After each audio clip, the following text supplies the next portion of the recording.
Bundle থাকলে প্রতি সেনমানিতে টাকা বাঁচবে। বিকাশ সেনমানি বান্ডেল কিনে জিতুন প্রতি লেনদেনে। এদিকে প্রাইম এশিয়া বিশ্ববিদ্যালয়ের শিক্ষার্থী জাহিদুল ইসলাম পারভেজ হত্যার প্রতিবাদে বরিশালের বিভিন্ন কলেজে মানববন্ধন হয়েছে। বেলা 12টার দিকে বরিশাল সরকারি বিএম কলেজের সামনে মানববন্ধন করেন ছাত্রদল নেতাকর্মীরা। ঘণ্টাব্যাপী কর্মসূচির আয়োজনে সভাপতিত্ব করেন বিএম কলেজ ছাত্রদলের আহ্বায়ক মাজাহারুল ইসলাম বাবু। এছাড়া একই সময়ে হাতেম আলী কলেজ, আলীকান্দা কলেজ সহ বিভিন্ন কলেজে মানববন্ধন হয়েছে। এসব কর্মসূচিতে পারভেজ হত্যাকারীদের দ্রুত গ্রেপ্তার ও দৃষ্টান্তমূলক শাস্তির দাবি জানান তারা।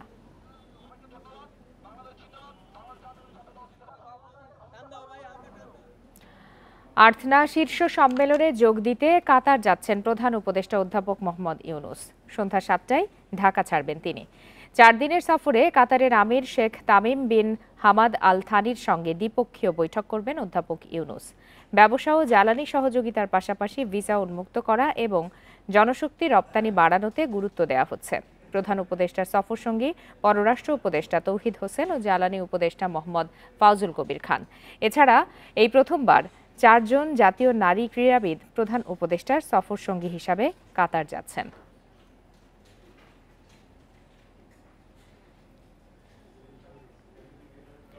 জলবায়ু ও নগরায়নের চ্যালেঞ্জ মোকাবেলায় আঞ্চলিক সহযোগিতা বৃদ্ধির ওপর জোর দিয়েছেন প্রধান উপদেষ্টা প্রফেসর মোহাম্মদ ইউনূস। পাশাপাশি টেকসই ভবিষ্যৎ গঠনে তরুণদের সম্ভাবনা ও উদ্ভাবন কাজে লাগাতে বিশ্ববাসীর প্রতি আহ্বান জানান তিনি। সোমবার সকালে ব্যাংককের জাতিসংঘ সম্মেলন কেন্দ্রে 81তম এসক্যাপ অধিবেশনে ভিডিও বার্তায় এই আহ্বান জানান প্রধান উপদেষ্টা। এ সময় অন্তর্ভুক্তিমূলক এবং জলবায়ু সহনশীল নগর উন্নয়নের প্রতি বাংলাদেশের অঙ্গীকার তুলে ধরেন তিনি। 3-0 ভিশন, শূন্য সম্পদ কেন্দ্রীকরণ, শূন্য বেকারত্ব এবং শূন্য নেট কার্বন নির্গমনে গুরুত্ব দেওয়ার আহ্বান জানান প্রফেসর ইউনূস। এশিয়া ও প্রশান্ত মহাসাগরীয় অঞ্চলের অর্থনৈতিক ও সামাজিক কমিশনের 81তম অধিবেশন আজ ব্যাংককের জাতিসংঘ সম্মেলন কেন্দ্রে শুরু হয়েছে। অধিবেশনে যোগ দিয়েছে 53টি সদস্য রাষ্ট্র ও 9টি সহযোগী সদস্য। বাংলাদেশ দলের নেতৃত্ব দিচ্ছেন প্রধান উপদেষ্টার বিশেষ সহকারী ডক্টর আনিসুজ্জামান চৌধুরী। জলবায়ু এবং নগরায়নের সমস্যাগুলি মোকাবিলা করতে আঞ্চলিক সহযোগিতা বাড়ানোর প্রয়োজন রয়েছে। তরুণদের সম্ভাবনা এবং উদ্ভাবনকে কাজে লাগিয়ে একটি টেকসই ভবিষ্যৎ গঠন করতে হবে। উদ্ভাবনী সমাধান এবং ঐক্যবদ্ধ প্রচেষ্টার মাধ্যমে এসডিজি অর্জন সম্ভব।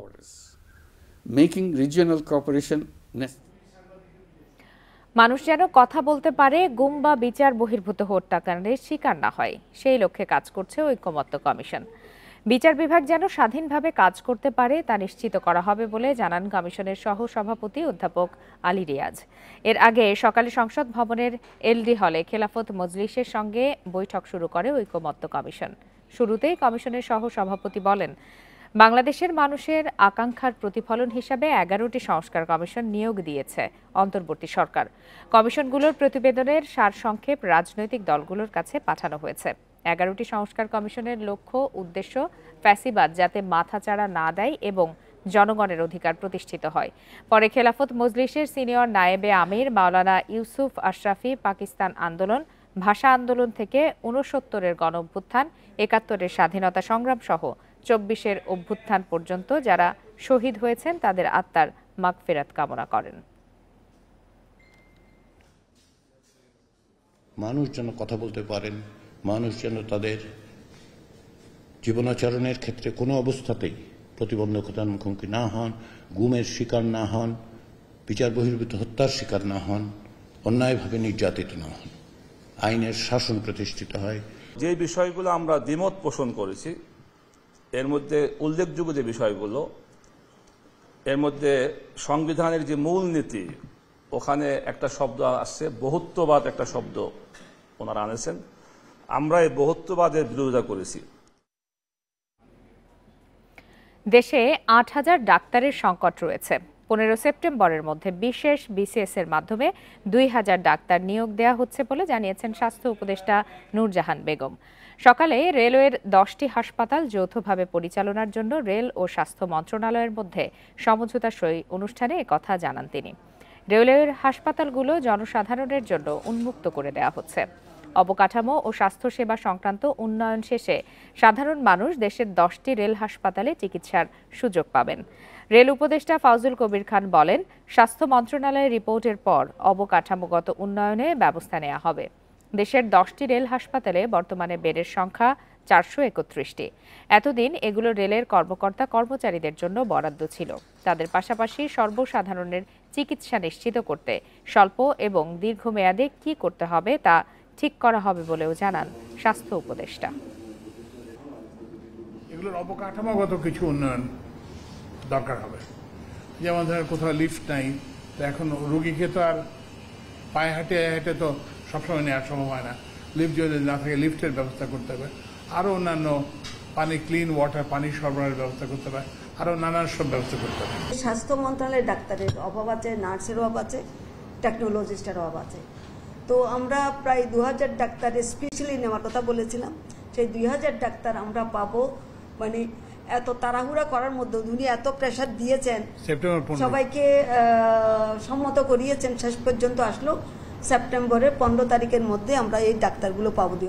আলী হায়দার রতন নামে এক ব্যক্তিকে আওয়ামী লীগের সাধারণ সম্পাদক ও সাবেক মন্ত্রী ওবায়দুল কাদেরের ভাগ্নে দাবি করে আটকের পর রমনা থানা পুলিশের কাছে হস্তান্তর করেছে ছাত্র জনতা। রবিবার রাত 11টার দিকে হোটেল ইন্টারকন্টিনেন্টালের সামনে থেকে তাকে আটক করার পর পুলিশে খবর দেওয়া হয়। পরে তাকে থানায় নিয়ে যায় পুলিশ। তবে এ নিয়ে বিস্তারিত কিছু জানায়নি কর্মকর্তারা।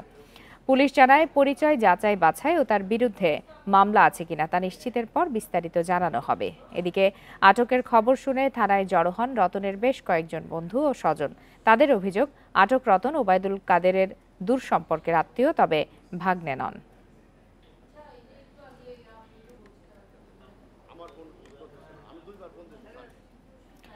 খাগড়াছড়িতে অপহৃত চট্টগ্রাম বিশ্ববিদ্যালয়ের 5 শিক্ষার্থীকে 6 দিনেও উদ্ধার করা যায়নি। তাদের খোঁজে ইউপিডিএফ-এর গোপন আস্তানায় অভিযান চালিয়েছে যৌথ বাহিনী। এ সময় সামরিক ইউনিফর্ম সহ বিপুল প্রশিক্ষণ সরঞ্জাম উদ্ধার করা হয়। ভোরে সদর উপজেলার ভাইবোনছড়া ইউনিয়নের পূর্ণচন্দ্র কারবারি পাড়ায় আস্তানাটির সন্ধান পায় যৌথ বাহিনী। ঘরের তালা ভেঙে তল্লাশি চালান সেনা সদস্যরা। এ সময় চাঁদা আদায়ের রসিদ, ল্যাপটপ, মোবাইল, মাইক্রোফোন, সামরিক ইউনিফর্ম সহ বিপুল পরিমাণ প্রশিক্ষণ সরঞ্জাম জব্দ করা হয়। Khagrachari region commander brigadier general Sharif Mohammad Aman Hasan ঘটনাস্থল পরিদর্শন করে জানান, অপহৃতদের উদ্ধারে অভিযান চলবে। বুধবার বিজু উৎসব শেষে খাগড়াছড়ি থেকে চট্টগ্রাম ফেরার পথে গিরিফুল এলাকা থেকে 5 শিক্ষার্থীকে অপহরণ করে দুর্বৃত্তরা।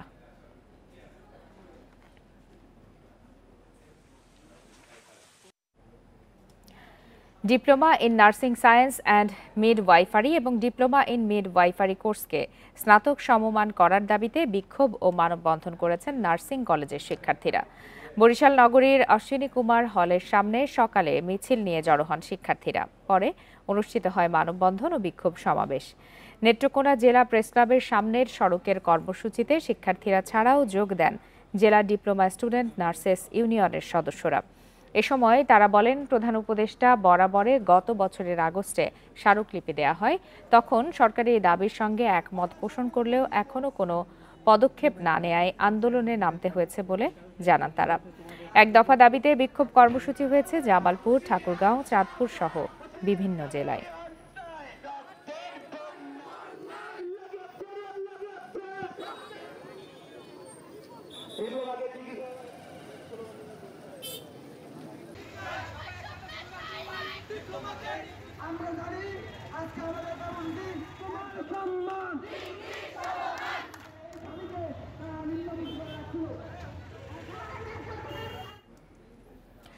কারিগরি নয় এমন ক্রাফটদের করা হাইকোর্টের রিটের রায়ের প্রতিবাদে কেন্দ্রীয় কর্মসূচির অংশ হিসাবে রাজশাহীতে পলিটেকনিক ইনস্টিটিউটের প্রশিক্ষণ ভবনে তালা দিয়েছেন শিক্ষার্থীরা।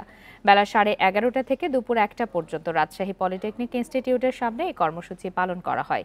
এ সময় শিক্ষার্থীরা ইনস্টিটিউটের গেটে তালা ঝুলিয়ে দেন। শিক্ষার্থীদের দাবি, তাদের যৌক্তিক আন্দোলনের সাথে একাত্মতা পোষণ করছেন শিক্ষকরাও। দাবি আদায় না হওয়া পর্যন্ত আন্দোলন চলবে। এদিকে নাটোরেও বিক্ষোভ মিছিল ও অবস্থান কর্মসূচি পালন করেছেন শিক্ষার্থীরা। সকালে শহরের বড় হরিশপুর টিএমএসএস পলিটেকনিক ইনস্টিটিউট থেকে মিছিল বের হয়ে প্রধান সড়ক ঘুরে হরিশপুর বাইপাস মোড়ে গিয়ে শেষ হয়। পরে তারা সেখানে অবস্থান কর্মসূচি পালন করেন। যে অবস্থান কর্মসূচি, সেই কর্মসূচিতে আজকে শিক্ষকগণ আমাদের সাথে উপস্থিত থাকবেন। কারণ গত আমরা ঈদ পূর্ব মুহূর্তে তারা আমাদের যে 6 দফা সম্পর্কে তারা একমত পোষণ করেছিল। 48 ঘন্টা পরে যদি মানে উপর মহল থেকে কোনো শক্ত অবস্থান না নেয় বা এই 6 দফার কোনো যৌক্তিক সমাধান না দেয়, তাহলে আমরা আবার রাজপথে থেকে আমরা আমাদের দাবি আমরা আদায় করার জন্য সামনের দিকে এগিয়ে যাব। দিনাজপুরের কাহারোলে স্কুল ছাত্রী মাহি হত্যায় জড়িতদের গ্রেপ্তারের দাবিতে সড়ক অবরোধ করে বিক্ষোভ করেছেন নিহতের স্বজন, শিক্ষার্থী ও এলাকাবাসী। ঢাকা পঞ্চগড় মহাসড়কে অবরোধের কারণে প্রায় 3 ঘন্টা ধরে যানজটের ভোগান্তিতে পড়েন যাত্রী ও চালকরা। আসামিদের গ্রেপ্তারের দাবিতে সকাল 11:30টার দিকে গড়েয়া এলাকায় মানববন্ধন করেন বিক্ষুব্ধরা। পরে ঢাকা পঞ্চগড় মহাসড়ক অবরোধ করে বিক্ষোভ করেন তারা। আন্দোলনকারীরা জানান, দীর্ঘ 2 মাসে পুলিশ একজন মাত্র আসামি গ্রেপ্তার করেছে।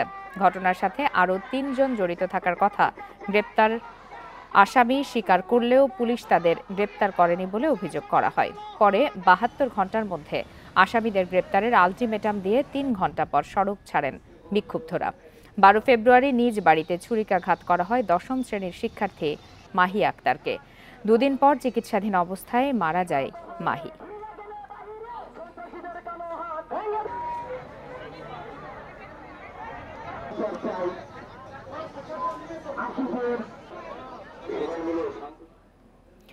রাজধানীর কিছু এলাকায় সকাল থেকে গুঁড়ি গুঁড়ি বৃষ্টি হচ্ছে। ঢাকা, চট্টগ্রাম সহ দেশের 14 জেলায় বজ্রসহ বৃষ্টির পূর্বাভাস দিয়েছে আবহাওয়া অধিদপ্তর। কোথাও কোথাও হতে পারে শিলাবৃষ্টিও। এ সময় বাতাসের গতিবেগ ঘন্টায় 45 থেকে 60 কিলোমিটার বা এর বেশি হতে পারে। দক্ষিণ বঙ্গোপসাগরে অবস্থানরত লঘুচাপের বর্ধিতাংশ পশ্চিমবঙ্গ ও তার কাছাকাছি এলাকায় রয়েছে। বৃহস্পতিবার পর্যন্ত ঢাকা ও আশপাশের এলাকায় থেমে থেমে বৃষ্টি হবে। দিন ও রাতের তাপমাত্রা 1 থেকে 2 ডিগ্রি সেলসিয়াস বাড়তে পারে। এদিকে রংপুর, দিনাজপুর, টাঙ্গাইল, ময়মনসিংহ, কুমিল্লা, নোয়াখালী, চট্টগ্রাম ও সিলেটের ওপর দিয়ে অস্থায়ীভাবে দমকা বা ঝোড়ো হাওয়া ও বজ্রসহ বৃষ্টি হতে পারে। এসব এলাকার নদী বন্দরগুলোকে 1 নম্বর সতর্ক সংকেত দেখাতে বলা হয়েছে।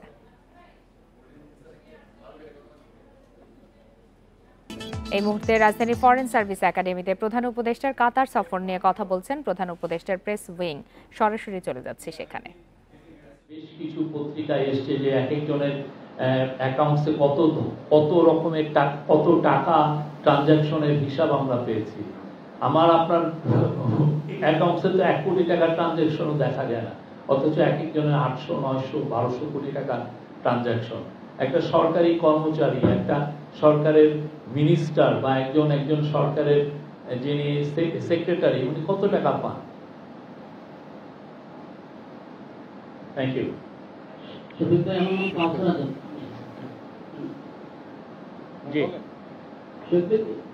নারী সমস্যার কমিশন যে রিপোর্ট দিয়েছে, সেই রিপোর্ট কি হেফাজত ইসলাম, জামাত ইসলামী সহ বেশিরভাগ ইসলামী দলগুলো প্রত্যাখ্যান করেছে এবং ওটা বাতিলের দাবি জানিয়েছে। আপনি মাধ্যমে বিবৃতি দিয়েছিলেন, এই ব্যাপারে আপনাদের বক্তব্য কি? এই রিপোর্টটা তো আমি যে জানা মতে যে এটা ঐক্যমত্য কমিশনে যাবে।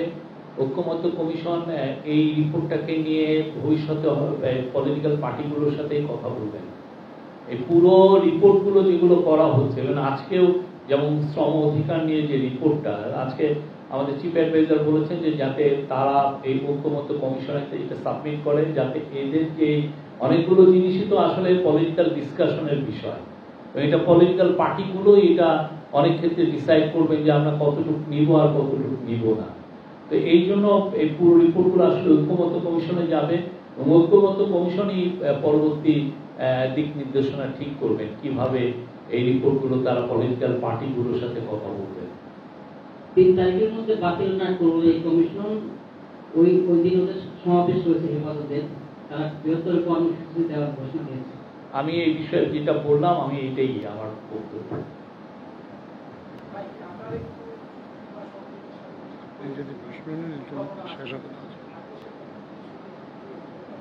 আমি বলছি না, আমরা কাতারে অবশ্যই আমরা অনেকগুলো বিষয় আলাপ আলোচনা হবে। মূলত প্রফেসর ইউনূস ওইখানে যাচ্ছেন, আমাদের চিফ অ্যাডভাইজার ওখানে যাচ্ছেন আর্থানা সামিটে জয়েন করার জন্য। তার অন দ্য সাইড লাইন অনেকগুলো মিটিং হবে। এই মিটিংগুলো আসলে সত্যি হতে কাতারের সাথে যদি আমাদের পারস্পরিক যে সম্পর্কটা, এটা আরো নতুন উচ্চতায় নেওয়ার জন্য। আপনি জানেন কাতার খুব ছোট দেশ হলেও মিডল ইস্টে তার অসম্ভব একটা ইনফ্লুয়েন্স, এবং কাতার গ্যাসের ক্ষেত্রে ওরা ওয়ার্ল্ডের পাওয়ার হাউস। তো আমরা চাই কাতারের সাথে আমাদের সম্পর্কটা আরো সুদৃঢ় হোক, আমরা যাতে তাদের সব ধরনের এনার্জি কোঅপারেশন করতে পারি এবং তাদের থেকে আমরা প্রচুর ইনভেস্টমেন্ট বাংলাদেশে আনতে পারি, এবং কাতারের যে শ্রম বাজার সেখানে যেন আরো বাংলাদেশি যুক্ত হতে পারে, এগুলো আমাদের ইচ্ছা। এবং এই বিষয়গুলো অনেকগুলো মিটিং হবে এবং আমাদের এই কথাগুলো বারবার আমরা বলবো। রাজধানীর ফরেন সার্ভিস একাডেমিতে সরাসরি ছিলাম আমরা। চলে যাচ্ছে পরের প্রসঙ্গে। দাম কমছে ইন্টারনেটের। নতুন 3টি স্তরে এই দাম কমানোর পরিকল্পনা করছে সরকার। আইটিসি পর্যায়ে 10%, আইআইজি পর্যায়ে 10% ও এনটিটিএন পর্যায়ে 15% দাম কমানো হবে। বিষয়টি নিশ্চিত করেছে ফাইবার অ্যাট হোম কর্তৃপক্ষ। প্রধান উপদেষ্টা ডাক, টেলিযোগাযোগ ও তথ্য প্রযুক্তি বিষয়ক বিশেষ সহকারী ফয়েজ আহমদ সোমবার নিজের ফেসবুক অ্যাকাউন্টে দেয়া এক পোস্টে এসব তথ্য জানান। পোস্টে দেশের বেসরকারি মোবাইল অপারেটরদের ইন্টারনেটের দাম কমানোর আহ্বান জানিয়েছেন তিনি জানান, সরকার মোবাইল অপারেটরগুলোকে পলিসি সাপোর্ট দিয়েছে, এখন তাদের জাতীয় উদ্যোগে শরিক হওয়ার পালা। চলমান উচ্চ মূল্যস্ফীতি কিছুটা হলেও কমে আসবে বলে আশাবাদী তিনি। এর আগে আইএসপি লাইসেন্সপ্রাপ্ত কোম্পানিগুলোর সংগঠন থেকেও দাম কমানোর ঘোষণা দেওয়া হয়। 500 টাকায় 10 MBPS ইন্টারনেট সেবা প্রদানের কথা বলে সংগঠনটি।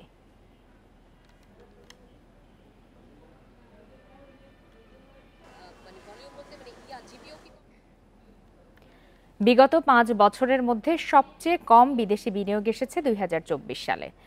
বাংলাদেশ ব্যাংকের তথ্য বলছে, আগের বছরের চেয়ে 13.25% কমে এ সময় বিনিয়োগ এসেছে $1.27 বিলিয়ন। বিশ্লেষকরা বলছেন, আইনশৃঙ্খলা পরিস্থিতির অবনতি, ডলার সংকট সহ নানা কারণে কমেছে এফডিআই। এদিকে 2023 সালে বিদেশি বিনিয়োগ এসেছিল $1.46 বিলিয়ন। এক বছরের ব্যবধানে প্রায় $200 মিলিয়ন কমেছে বিদেশি বিনিয়োগ। হিসাব বলছে 2024 সালে সবচেয়ে বেশি $416 মিলিয়ন বিনিয়োগ এসেছে ব্যাংকিং খাতে। এরপর পোশাক খাতে এসেছে $407 মিলিয়ন।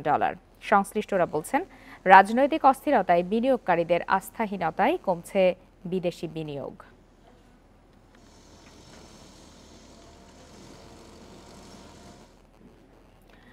চলতি মাসের প্রথম 19 দিনে বৈধ পথে রেমিট্যান্স এসেছে $171.72 কোটি। দেশীয় মুদ্রায় যার পরিমাণ প্রায় 21,000 কোটি টাকা। প্রতিদিন গড়ে রেমিট্যান্স এসেছে 1,103 কোটি টাকা। রবিবার বাংলাদেশ ব্যাংকের প্রতিবেদনে এসব তথ্য উঠে এসেছে। প্রতিবেদনে জানানো হয়, এই সময়ের মধ্যে রাষ্ট্রায়ত্ত ব্যাংকগুলোতে রেমিট্যান্স এসেছে $64 কোটি।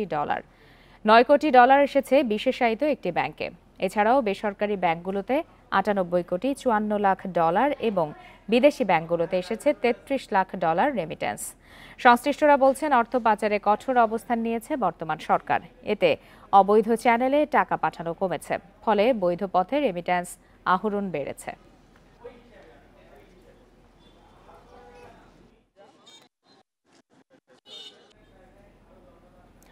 আলোচিত মডেল মেঘনা আলমের সব ধরনের ব্যাংক হিসাবের তথ্য চেয়েছে ফাইন্যান্সিয়াল ইন্টেলিজেন্স ইউনিট BFIU। রবিবার ব্যাংকগুলোকে এই চিঠি দিয়েছে সরকারের এই আর্থিক গোয়েন্দা সংস্থা। চিঠিতে বলা হয়, মেঘনা আলমের ব্যক্তিগত তথ্য, হিসাব খোলার ফর্ম, KYC ও লেনদেন বিবরণী 7 কার্যদিবসের মধ্যে পাঠাতে হবে। এর আগে 9 এপ্রিল রাতে মেঘনা আলমকে রাজধানীর বসুন্ধরার বাসা থেকে আটক করে হেফাজতে নেয় ঢাকা মহানগর পুলিশের গোয়েন্দা শাখা। 15 এপ্রিল মেঘনা আলম সহ অজ্ঞাত পরিচয় কয়েকজনের বিরুদ্ধে এক কূটনীতিকের কাছে প্রায় 60 কোটি টাকা অর্থ দাবির অভিযোগে মামলা করেন ধানমন্ডি মডেল থানার পরিদর্শক মোহাম্মদ আব্দুল আলিম। মামলার এজাহারে বলা হয়, আসামিদের এই কার্যক্রমের কারণে আন্তঃরাষ্ট্রীয় সম্পর্ক ক্ষতিগ্রস্ত হওয়ার শঙ্কা রয়েছে। এরই সাথে শেষ করছি আজকের বিরতিহীন 1 ঘন্টার সংবাদ দুপুর। এতক্ষণ সাথে থাকার জন্য ধন্যবাদ সবাইকে। আর সংবাদের আরো বিস্তারিত জানতে চোখ রাখুন ফেসবুক, ইউটিউব আর এক্সে।